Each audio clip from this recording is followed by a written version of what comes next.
Hey, I just want to show you something real quick.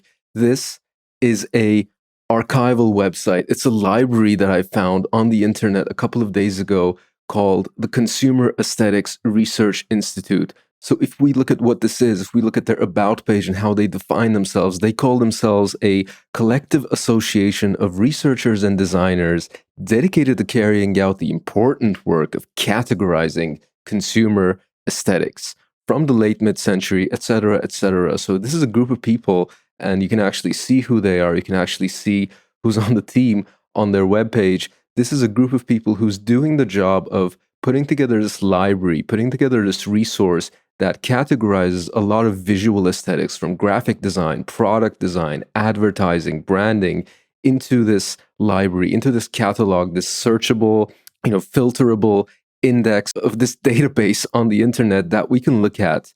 So if you're doing work in brand design, if you're doing work in product design, even interface design, a lot of design disciplines, you can benefit from this resource because this shows you various categorizations, various clusters of design work, of aesthetic work in the last 50 years or so that designers around the world have done. And this can inspire whatever work you're doing, whatever product you're designing, whatever vibe you want to have, whatever kind of consumer or persona, people that you want to speak to through your designs. This kind of resource can help you put together those designs with ease and deliver the message, to deliver the vibe that you want to convey to people with ease. This is a very cool website. There are other resources like this too. So for example, if you go to Pinterest, I found this board called Aesthetics List that again puts together similarly a named kind of index of various aesthetics, various visual vibes that are relevant to consumers and advertisers and designers today.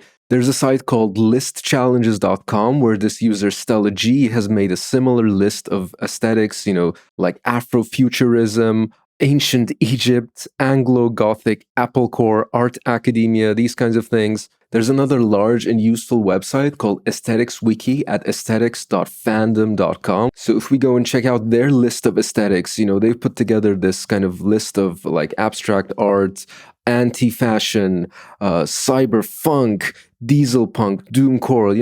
Let's check out what these are. So for example, dark Y2K, Dark 2000, what is this? They have lists of movies, TV shows, music, fashion, hair, and accessories and clothing elements that might come into play when you're trying to put together a vibe, an aesthetic like this. However, if we go back to the Consumer Aesthetics Research Institute, I think this is one of the most useful databases and one of the most rigorously put together databases out there, which is beneficial for designers. So let's go ahead and see how I might use this kind of thing. So for example, for me, the kind of design style that I like to implement when I'm doing graphics, when I'm doing interfaces or brands or anything like that, I like Swiss design, I like European design.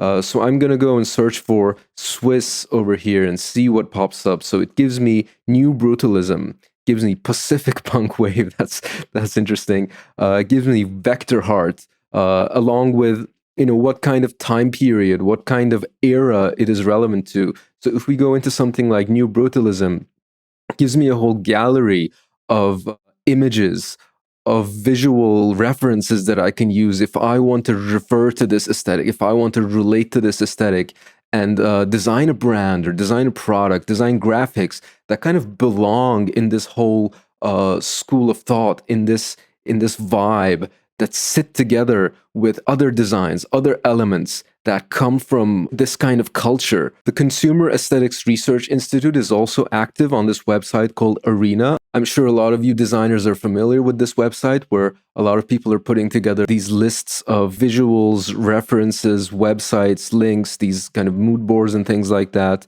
And they are active on this website. But yeah, this is the website. This is the resource that I wanted to share with you. I came across this a couple of days ago, filming this episode in like early September 2023. So this site got a major update just a couple of days ago. And I happened to discover it via the news websites and newsletters and things that I'm following.